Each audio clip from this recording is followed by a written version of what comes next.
Welcome to the 171st episode of the Jami Dulaney Plant-Based Wellness Podcast.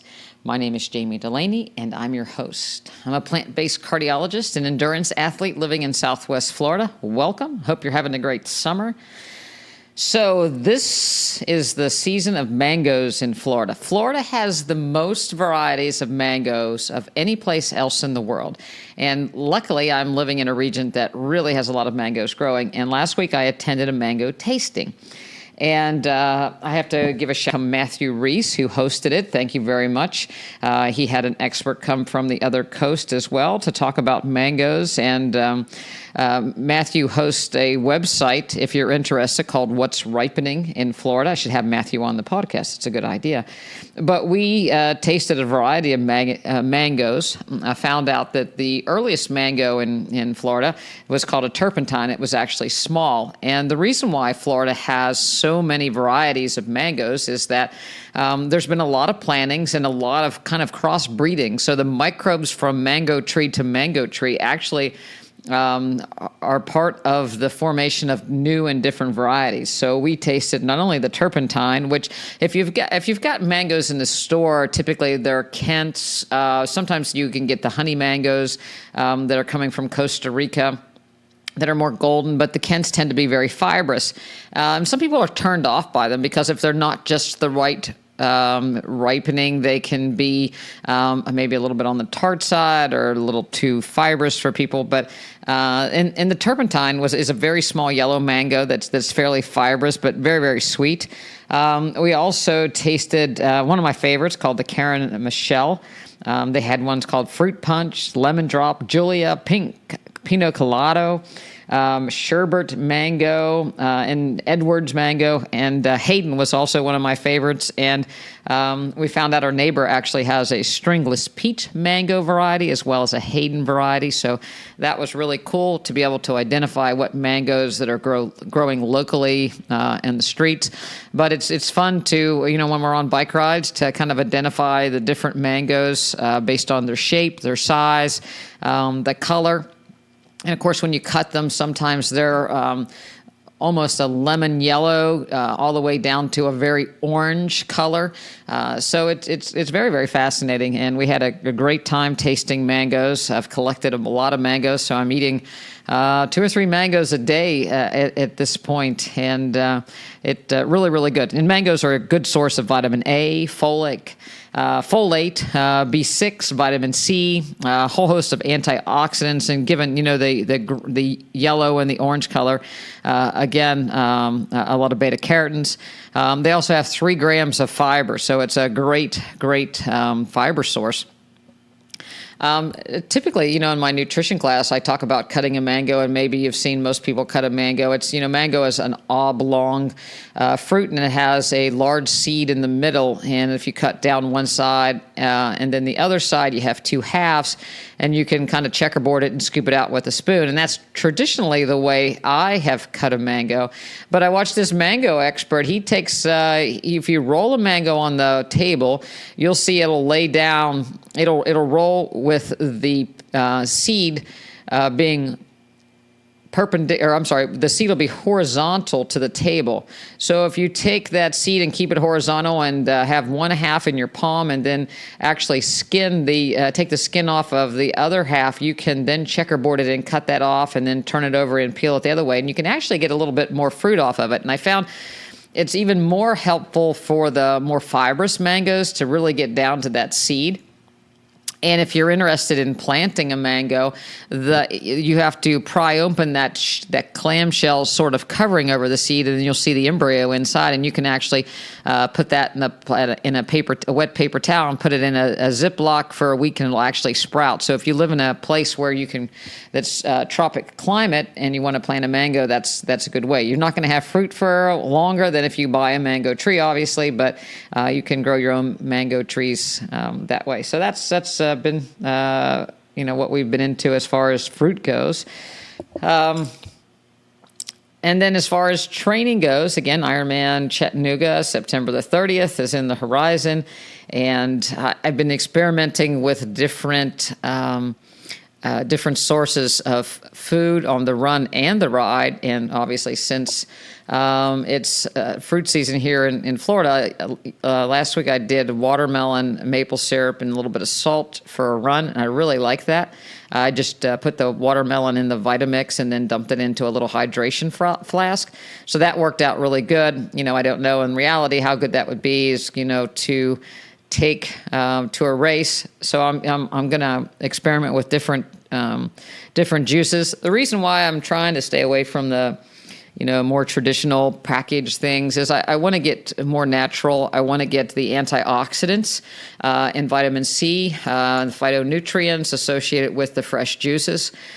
So watermelon, a lot of vitamin C. Dr. Greger looked at recovery with an article with recovery in watermelon, and it showed that it does improve muscle recovery after workout. I've been doing that for a couple years. I think it does. So study of one from here. Dr. Greger has study of more. The next day, didn't have any more watermelon, so went with mango and papaya juice puree with a little maple syrup and salt. That worked out good. We did that on the bike. This week, I'm going to go with an orange juice, an organic, fresh squeezed orange juice and maple syrup and salt. That'll be a little something easier to come by. I could buy some organic orange juice that's just orange juice if I was traveling, and that might work. Could also freeze it the night before to see if that works. So I'm still, playing around with it. It's nice to train on. At least I'll be able to train on some more nutritious things, even if I don't get to race on it, perhaps. So that's as far as the nutrition aspects of things, what I've been doing.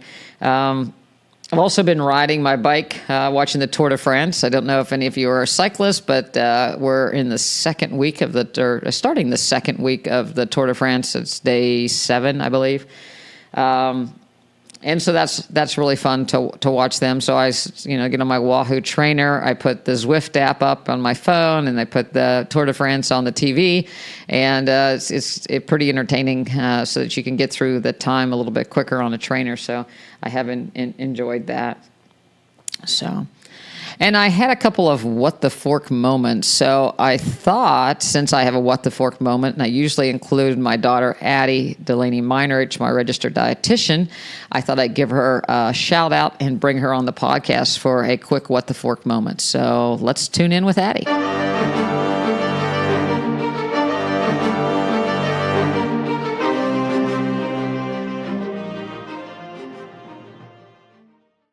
Well, we're going to have Addie Majnaric on for a What the Fork moment today, because I was at the service station. I won't say what kind of a service station, but it was one of these service stations that has all the food inside, and I was pumping my gas because I never go inside. I always get my gas at the pump and then go on, and I'm watching this steady stream of traffic in and out of the in the service station where they sell the food and everything. And on my gas pump, there was this thing called Siptopia. And and they had all these different sugary drinks that you could get if you go inside. Now, they did advertise salads, but I didn't see anybody coming out with salads. I saw people coming out with these 64 of these giant drinks. And one of the drinks that they advertised was actually a Jolly Rancher smoothie. And I just think, oh my goodness, how much sugar is in those things? And people are just going in, and they get tempted once they go in there, and they come out with these things. And kids come out with these things. So in the middle of the day, between meals, people are getting this giant sugar load. So I said, what the fork? So then I decided to call my registered dietitian, Addie. So, hello, Addie. Hello. Good morning. And what the fork? We have a couple today. Yes, we do. Just the tip of the iceberg of the what the fork moment, folks. So sit down, strap in, and enjoy.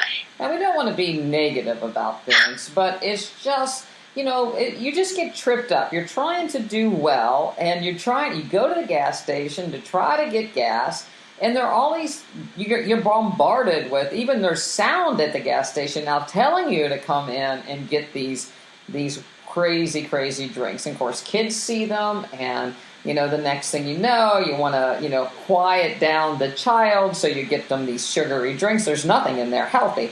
So what could you do instead? So when you see these flavors, we're going to talk about how to kind of mimic them with whole food varieties, because that's what they are advertising, is that, the watermelon Jolly Ranchers, the cherry, the green apple, but, they have no fruit content in them whatsoever, filled with high fructose corn syrup and additives, and they attract parents and kids with the brightly colored actual smoothie. That's what triggers, your eye. Advertisers and marketers within the food industry have all of these ways of doing that. But you can get this in a healthier way that will not have your children addicted to these fake flavors, and they will actually be less likely to be picky eaters if they're eating these whole foods. So, for instance, let's start with the watermelon Jolly Rancher flavor. You could just do watermelon and ice in a smoothie. If you wanted to make it a little bit sweeter, you could even add some strawberries to it to kind of really make that red pigment pop. For hydration in the summertime, adding a little bit even of coconut water to that and some ice would be a good option. Then they have the green apple. That's kind of simple.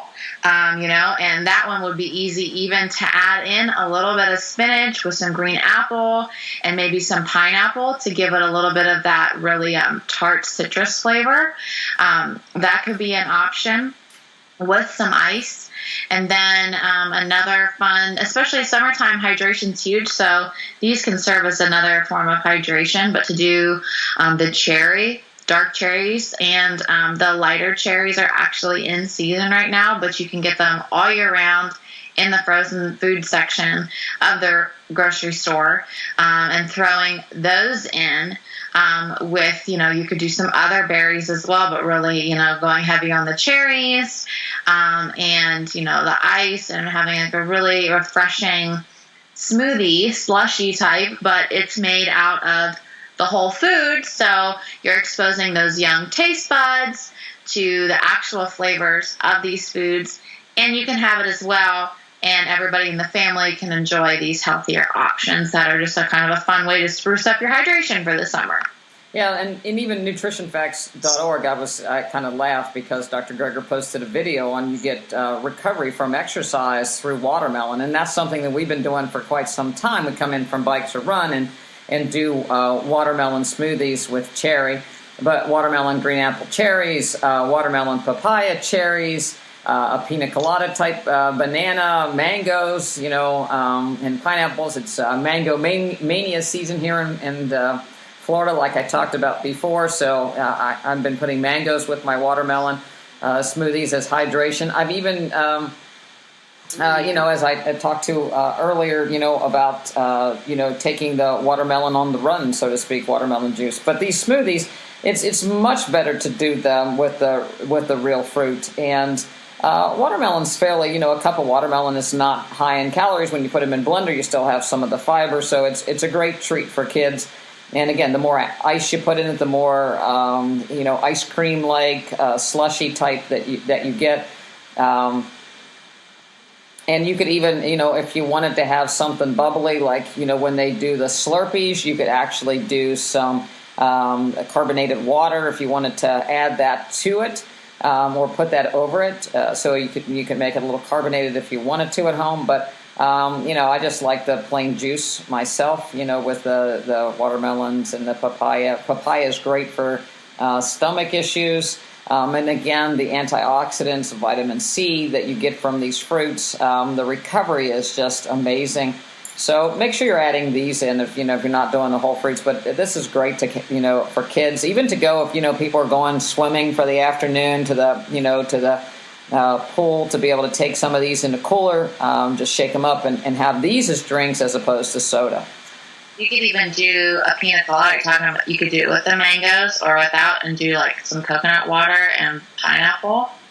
Yeah, that's really good. So this is a great time of year to really have fun with fruit and stay away from all those processed foods and the processed drinks and just the high fruit. There's no need for sugar in your house, with the summertime fruit that's available. And you're not depriving anyone of this either. I hear that a lot. Well, I let them have this at least, or at least they can have this, or I don't want to take everything away. And I think it's really, we need to change the mentality of that and say, we know that childhood early nutrition really sets you up for the rest of your life. It's not just something that you can kick to the curb once you hit your mid-20s. It's something that affects your taste buds, affects your gut microbiome, affects your immunity, it affects food aversions and relationships to food. So starting kids off young, you're doing them a huge favor when you are choosing these whole food options, and you are depriving them, yes, from diabetes, heart disease, being overweight, body image issues, obesity. So, but all of these things I think we want to protect our kids from. Yeah, and the other thing that happens, I do the master swim program, and I walk in the morning, and the lifeguards take turns going out to the Dunkin' Donuts to come back with these big Frappuccino caramely drinks. And, as opposed to the lifeguards of yesteryear, or the ones we see on the movies, these lifeguards are, they're not an ideal body weight. And a lot of it, to maintain, their body weight and drink these sugary drinks from Dunkin' Donuts or Starbucks, these Frappuccinos with the caramel drizzled over top of them. It's just, again, another sugary caffeinated drink with no nutrients. So, just for example, you see a lot of people go in maybe for their coffee. Again, they may have their kids with them, but I've seen, a lot of adults. They say they love Starbucks, but how many people actually like coffee? You're really going in for these beverages that almost have the equivalent calories of what a meal would be for someone. Much more than what a drink would be, especially we don't want to get into these sugar sweetened beverages. But just for example, a grande Frappuccino, their standard Frappuccino, is 430 calories with 69 grams of sugar, 0 fiber. So you're getting, and 230 milligrams of sodium. And 4 grams of sugar is the equivalent of 1 teaspoon. So that's 69 grams. So, more sugar than, it's amazing. More sugar than a recipe for a cake would call for. Yeah, so it's just crazy. We don't think about that. And sugar is not only, and obviously it's sugar bad for your teeth. We know that, sugar is directly toxic to your brain as far as causing inflammation, so it just really and no nutrients associated with this stuff. So, really beware that when you look at this stuff, when I see something that's like that, I see the sugar, I see the negative effects. A lot of times you'll see people post on Facebook, oh, this looks so good. I know it's bad, but it looks so good.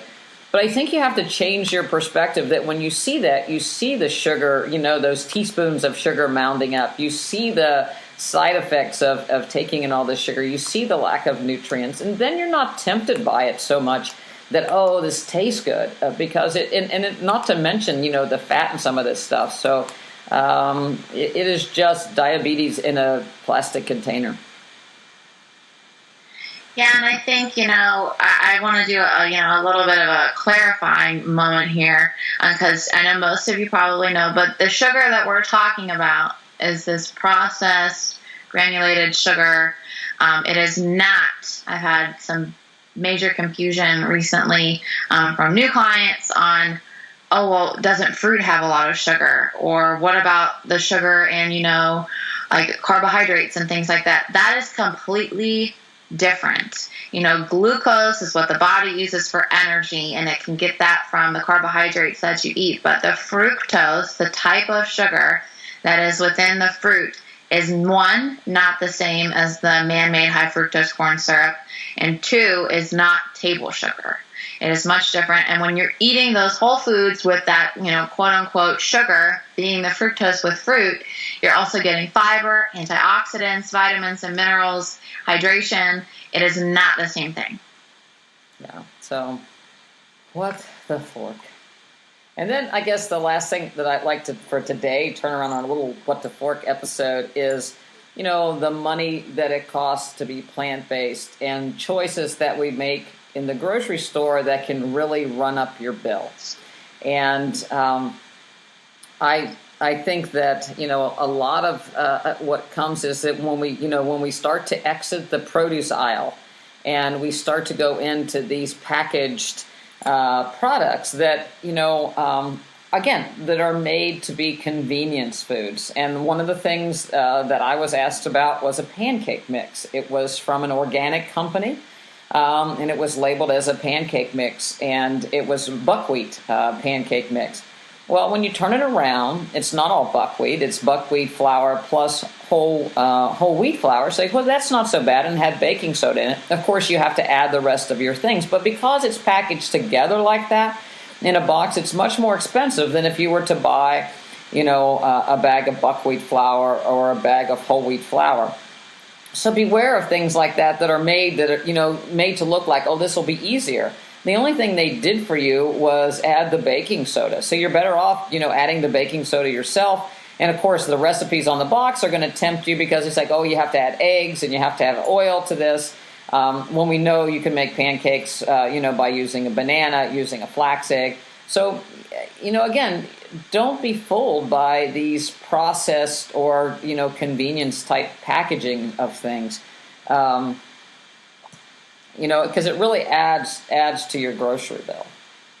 I think, especially when you're beginning your whole food plant-based journey, it is best to stick with, obviously, the Whole Foods produce aisle. But if you are also trying to lose weight or something of that nature, reduce, your exposure even to waffles or baked goods or things like that, one way is to have to make it yourself.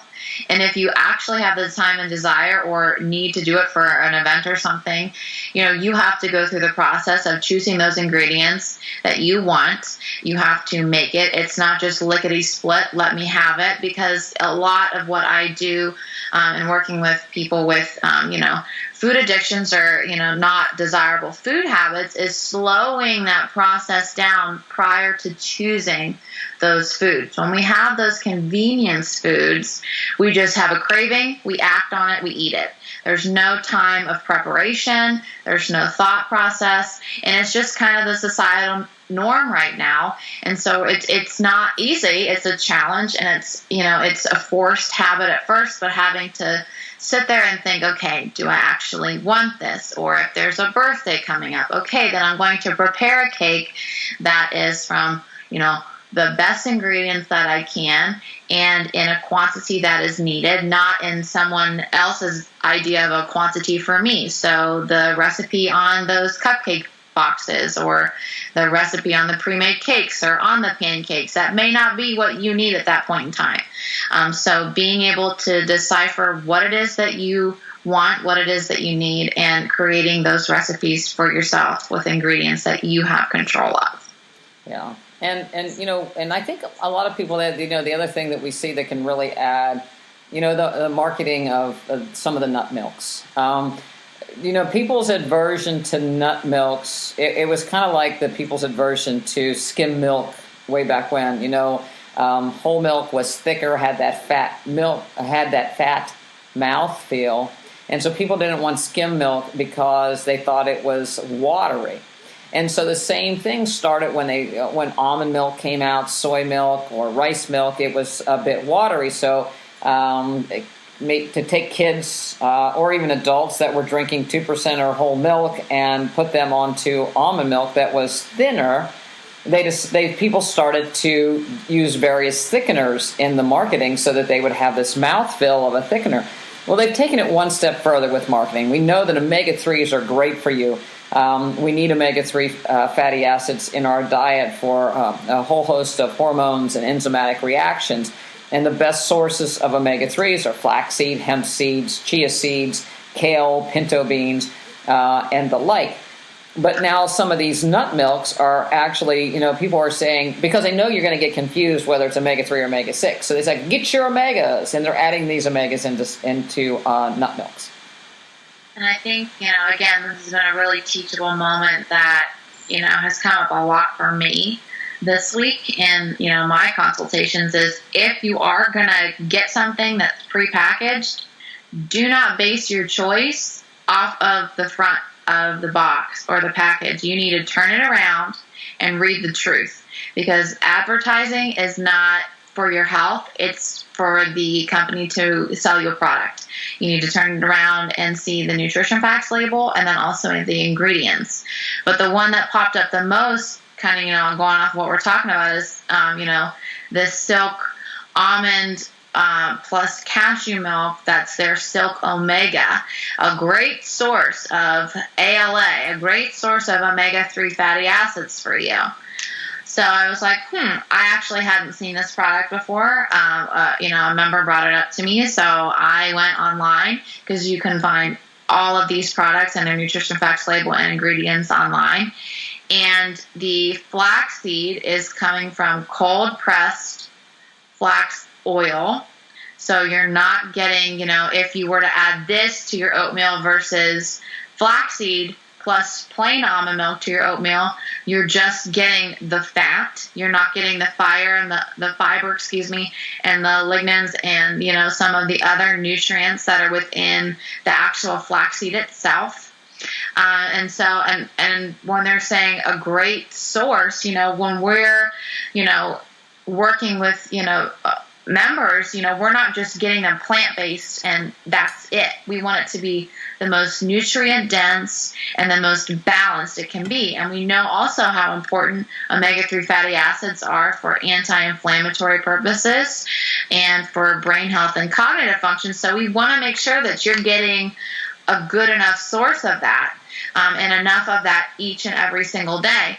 So I looked at, how much, so a serving of this milk is a cup with 45 calories.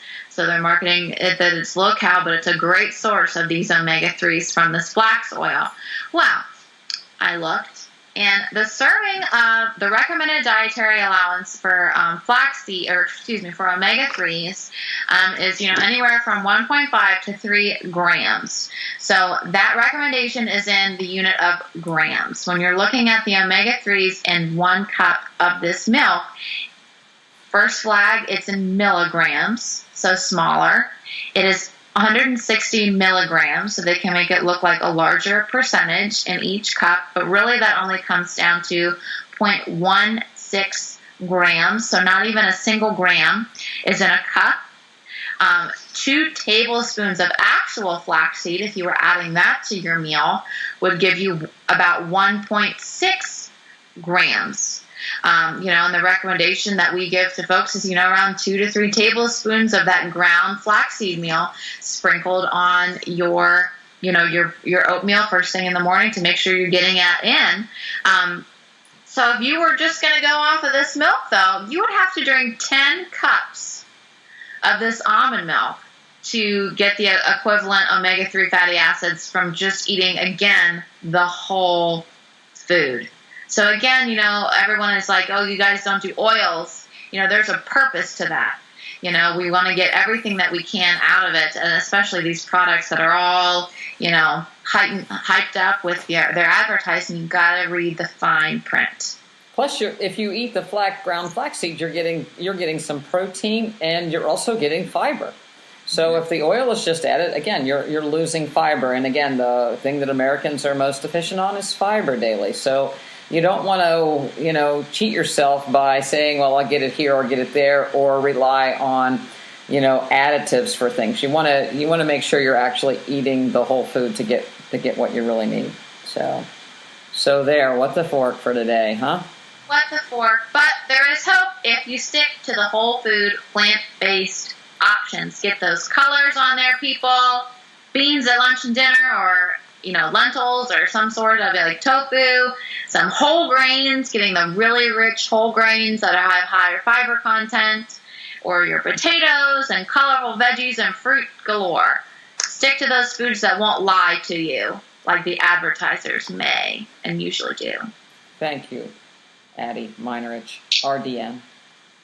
Thank you, Dr. Dulaney, MAMA. All right, see ya. Have a good one.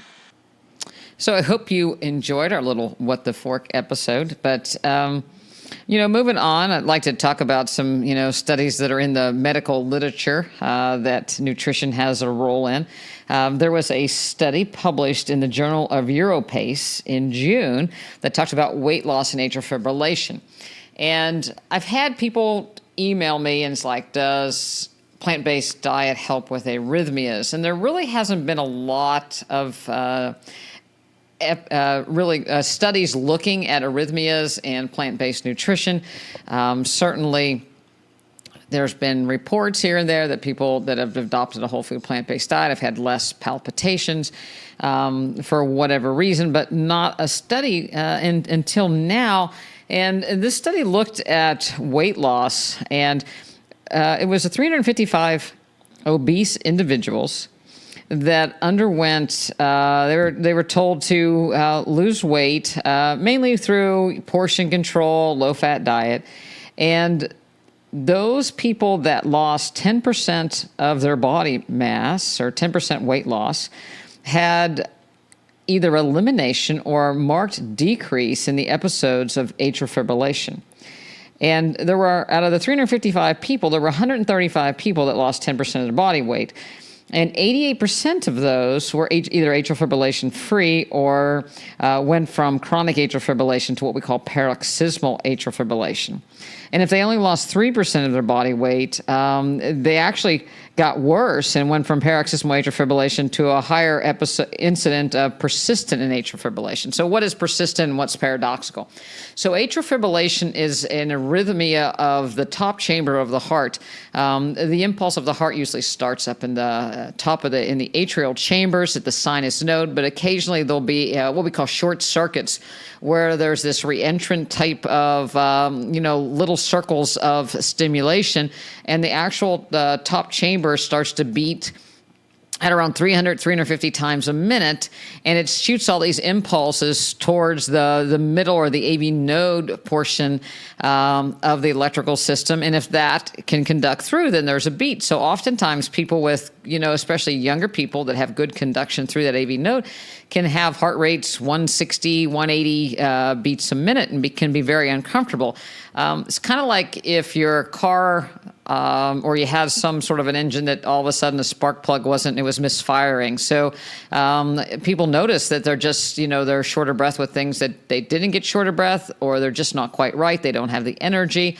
Women feel palpitations on a regular heartbeat more than men because of the thick chest wall, that men have more of a bigger chest, barreled chest type of situation. Oftentimes they don't feel it, especially people that are more overweight don't feel the beats. The palpitations, they just feel bad. Sometimes people get chest pain or short of breath. Sometimes people can even go into heart failure when this atrial fibrillation is more prolonged and they don't know it, and it lasts for a period of time. A lot of times it'll happen and people have to go to the emergency room. Either they'll spontaneously go back into a regular rhythm, or they have to be electrically converted or medically converted with IV medications.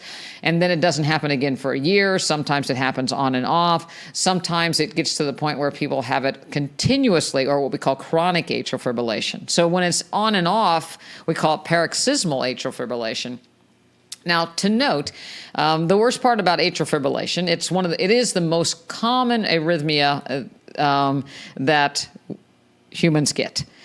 And it is associated with valvular heart disease, hypertension, being overweight, lung disease, sleep apnea, sometimes pneumonias, or again, infection or inflammation in the chest can set it off. And as a medical profession, it's like, okay, you have atrial fibrillation. Now we just treat it. So we control the rhythm, we control the rate. Sometimes we try to get people back in a regular rhythm, again, through the medications or electrical conversion. The biggest risk is that of a stroke, because the top chamber is not beating in sync. It's just quivering. There's a risk of blood clots forming in the top chamber of the heart, and those blood clots can actually go through the heart and be sent out through the aorta. And typically the path of least resistance is to the brain. So atrial fibrillation is a cause of strokes. in people. And sometimes, unfortunately, people present with a stroke. They didn't know they had the arrhythmia, and that's very unfortunate. So we put these people that have atrial fibrillation on blood thinners to prevent the blood clot from forming. So again, typically we have this regimen. We put people on blood thinners and we control their rate with medications, and it becomes part of life. There are procedures to do ablations on these rhythms now, where there's electrical freezing or burning of those pathways to get that to go away. But there's still the risk of a stroke burden. So people tend to be after a while, depending on the risk factors, chronically on blood thinners with all the associated side effects of blood thinners. You know, if you fall down and hit your head, it's a risk. If you're in an automobile accident, it's a risk. If you cut yourself, it's a risk. So we like people not to have this.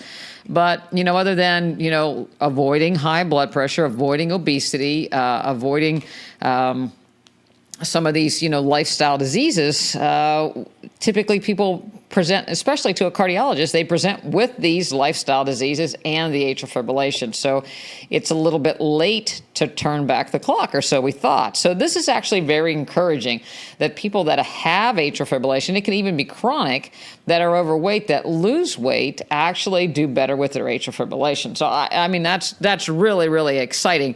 That we have something to, you know, help these people. It's one thing to get people to get, you should become plant-based because you have high blood pressure, you have sleep apnea. And in sleep apnea, patients are always told, you know, if you lose weight, you can get rid of your sleep apnea, but it really, you know, that's where it kind of ends. I know a pulmonologist in town says, lose weight any way you can to make this better. But obviously, you know, in my office, we try to get people to get their weight under control by means of a plant-based diet, and it helps everything. So the whole food plant-based diet, you can see, would even potentially be more helpful because we're eating the green vegetables that produce nitric oxide, so the heart is getting more blood flow, the coronary artery disease is getting better, your peripheral blood flow is improved, so your body's more efficient. Lung function is better eating whole food plant-based diet, especially beets and kale, the 6-minute walk test with chronic obstructive lung disease. So you can see how all of that could potentially help with atrial fibrillation. So it's a really exciting news. I mean, it's a small study, obviously, but it's, again, another reason to, get the weight under control. But mainly, you know, with the plant-based diet, we're specifically targeting increasing nutrient density, increasing nitric oxide production, so that we know how the plant-based nutrition works and how it might help atrial fibrillation now. So that was very, very exciting. I gave a talk for the cardiac rehab folks this week, and a question came up about lectins. There's a book called The Plant Paradox by Dr. Stephen Gundry, who was a cardiothoracic surgeon, and he talks about needing to avoid lectins. And, of course, he also sells supplements, so that should be the biggest red flag that comes up. But, you know, lectins, gluten is part of the lectin family. It's a protein that binds carbohydrates, and it's found in, you know, a multitude of things. Wheat is the one that comes up, but also beans. That's the, so people say, oh, we shouldn't eat beans. But it's also in a lot of fruits, vegetables, potatoes, tomatoes, barleys. And so it's in everything that is traditionally been found to be good. The thing that kind of got this lectin thing going was that there are some potential allergens and some genetic modification of things like tomatoes have selected for some of these allergens that kind of can trigger kind of set up the perfect storm to change the gut mucosa. And, there's some of these allergens that have been introduced in some of the transgenic tomatoes to prevent fungal disease. They've been there. And so all this stuff is coming up that, well, things have been changed and it's not like it used to be. And so lectins are bad. First of all, there are many studies done in this era, besides, looking back at the blue zones, that show that eating whole wheat decreases cardiovascular disease. Certainly nuts and seeds, have not been shown to be sources of good omega-3s. Tomatoes are, again, blue zones. If you want to look at the foods that are one of the most popular foods in the blue zones where people live to be 100 and do really well, tomatoes and beans and whole grains. And you can look at all the other studies too, that, the more recent studies, Seventh-day Adventist studies, and even the Mediterranean diet, again, tomatoes and beans are part of that diet, and people do better. So to say that this is the ultimate cause of cardiovascular disease and the disease is pretty sketchy. There's a great article, if you look at nutritionstudies.org, by Dr. Campbell that looks at, even the references in this book that are really, if you actually go to the references, they're not as they seem as far as what they're actually pointing to.